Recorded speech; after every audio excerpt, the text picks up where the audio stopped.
जय भीम। अस्सलाम वालेकुम साथियों, मैं Imtiaz Nadaf, Vanchit Bahujan Aghadi state spokes person. आज खुसूसन औरंगाबाद कॉन्स्टिट्यूंसी के अंदर जो हमारे उम्मीदवार हमने उतारे हैं वंचित बहुजन आघाड़ी की तरफ से, अफसर खान साहब, उनके ताल्लुक से बहुत सारी आड़ी टेढ़ी सही और गलत बातें माहौल के अंदर बड़ी छा रही है।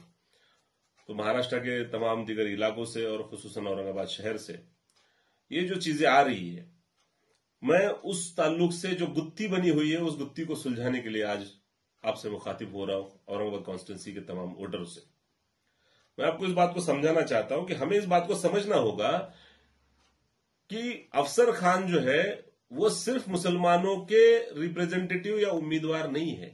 अफसर खान को जो उम्मीदवार बनाया गया है वो मजलूम कौमें, वंचित समूहों के तरफ से वो रिप्रेजेंटेटिव बने हुए हैं। तो इसमें एक बात समझने ऐसी ये है कि उम्मीदवार वंचित का वो होगा जिसे वंचित अपना मानेंगे और वंचित अपना रिप्रेजेंटेटिव मानेंगे, वो उम्मीदवार होगा वंचित बहुजन आघाड़ी का।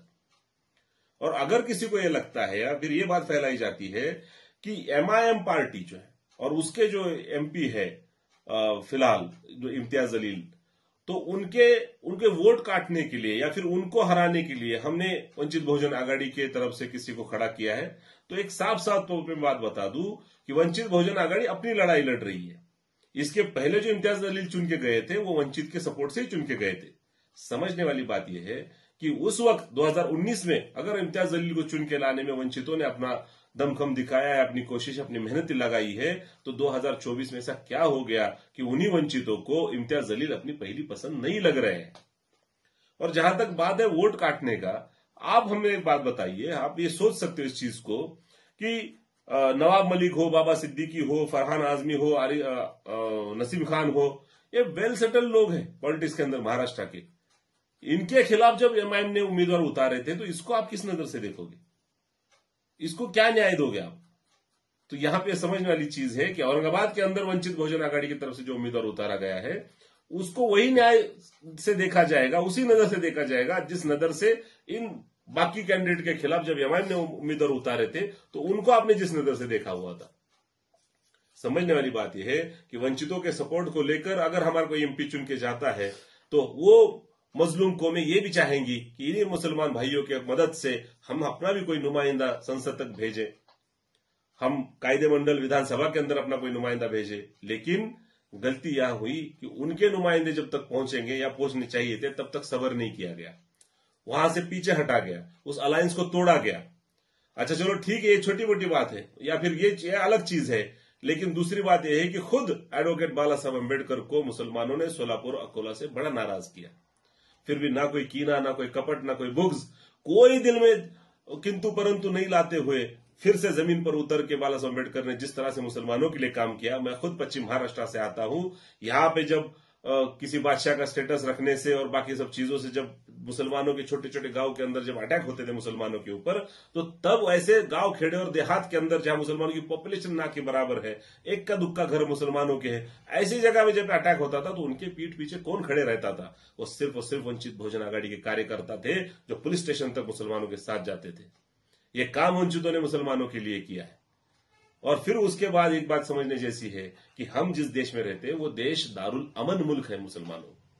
यहां पे सिर्फ मुसलमानों की राय नहीं सुनी जाएगी, यहां पे हमें बाकी दिगर मजहबों की राय के साथ अपनी राय को जमाना पड़ेगा, हमें उनके राय के साथ अपनी राय को मिलाना पड़ेगा। और वंचित समूह अगर इस बार इम्तियाज जलील को अपना रिप्रेजेंटेटिव नहीं मान रहा है और उसकी वंचित समूह की अगर पहली पसंद इस बार अगर अफसर खान है, तो मुसलमानों को भी ये चीज समझनी चाहिए कि इस बार अगर वंचितों का दिल नहीं मान रहा है तो हमें किसी भी हाल में इकट्ठा आना पड़ेगा, हमें मजलूम एकता का नारा देना पड़ेगा और हमें आके अपना नया रिप्रेजेंटेटिव वहां पे भेजना पड़ेगा। और जो लोग ये चाहते हैं कि वही एमपी बने, वही इम्तियाज जलील हमारा सदर बने या फिर एमपी बने और चुन के जाए, तो आपको एक बात मैं समझा दूं कि इस्लाम के अंदर शख्सियत परस्ती नहीं होती। बहुत भारी बात करता, बहुत काम करता, कुछ भी हो, लेकिन ऐसा नहीं होता। मैं आपको समझाने के लिए एग्जाम्पल के तौर पे एक बात बताता हूं कि खालिद बिन वलीद रज़ी अल्लाह ताला अन्हु बहुत ही फॉर्म में थे, बहुत फॉर्म में थे, कोई जंग नहीं हारते थे। लोगों का गुमान होने लगा कि मुसलमान क्यों जीत रहे हैं, क्योंकि उनके तरफ खालिद बिन वलीद जैसा कमांडर है। ये जब राय फैलने लगी, ये जब गुमान फैलने लगा, तो उमर बिन खत्ताब रज़ी अल्लाह ताला ने अपनी खिलाफत के अंदर खालिद बिन वलीद रज़ी अल्लाह ताला को रोका क्यों? क्योंकि ये राय वो बदलना चाहते थे कि मुसलमान जीतते इसलिए है क्योंकि अल्लाह चाहता है, इसलिए नहीं जीतते कि खालिद बिन वलीद जैसा कमांडर मुसलमानों के पास है। हमें इस चीज को समझना पड़ेगा। हमें इस मुल्क के अंदर रहते हुए हमें दूसरों की राय से राय जमानी पड़ेगी, और जो कॉन्स्टेंसी है, जो औरंगाबाद कॉन्स्टेंसी है, उस कॉन्स्टेंसी के अंदर सिर्फ मुसलमानों के वोटर पे कोई एमपी चुन के नहीं जाएगा मेरे भाइयों, ये आप ध्यान में रख लो। बाकियों के साथ गठजोड़ जरूरी का है। और वंचित बहुजन आघाड़ी वो प्लेटफॉर्म है जहां पे हिंदू वोटर्स वंचित बहुजन आघाड़ी के पास है, और आज के इस नफरत भरे माहौल के अंदर भी वो हिंदू वोटर वंचित बहुजन आघाड़ी की सीख और उसकी कोशिश और उसकी गारंटी के ऊपर एक मुसलमान कैंडिडेट को वोट देने के लिए वो बॉन्डेड है। ये कमाल है वंचित बहुजन आघाड़ी का मेरे दोस्तों। हमें इस चीजों को समझना पड़ेगा। हमें इस तरह से पागलपन दिखा के या फिर घर हड़बड़ी गड़बड़ी में अपने सारे पॉलिटिकल जो बेस है उसको बिगाड़ के हमें नहीं चलेगा। हमें इस चीज को मजबूती से थामना पड़ेगा।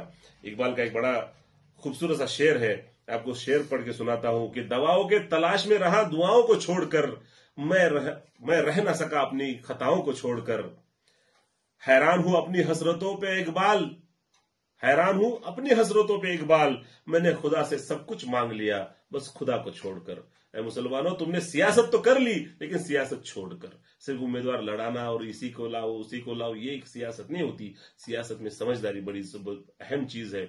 मैं उम्मीद करता हूं कि अफसर खान के ताल्लुक से जो कुछ भी बातें लंबी चौड़ी खींची जा रही है, अफसर खान के आयबों को ढूंढा जा रहा है कि अफसर खान ऐसा है वैसा है, ये सब करने से बेहतर है कि हम मजलूम कौमों की पसंद अगर अफसर खान है तो उनकी राय से अपनी राय मिलाए और उनके हाथों में हाथ देकर हम इस उम्मीदवार को चुन के लाए। मैं इंशाल्लाह उम्मीद करता हूं कि मेरी इस बात को आप बड़े गौर फिक्र से तस्लीम करोगे और इस पर एतबार करोगे इंशाअल्लाह ताला। और आने वाले वक्त के अंदर वंचित का कैंडिडेट अफसर खान औरंगाबाद कॉन्स्टिट्यूंसी का एमपी बनेगा इंशाअल्लाह ताला। ये मैं उम्मीद करता हूं और अपनी बात को खत्म करता हूं। जय भीम, अस्सलाम वालेकुम।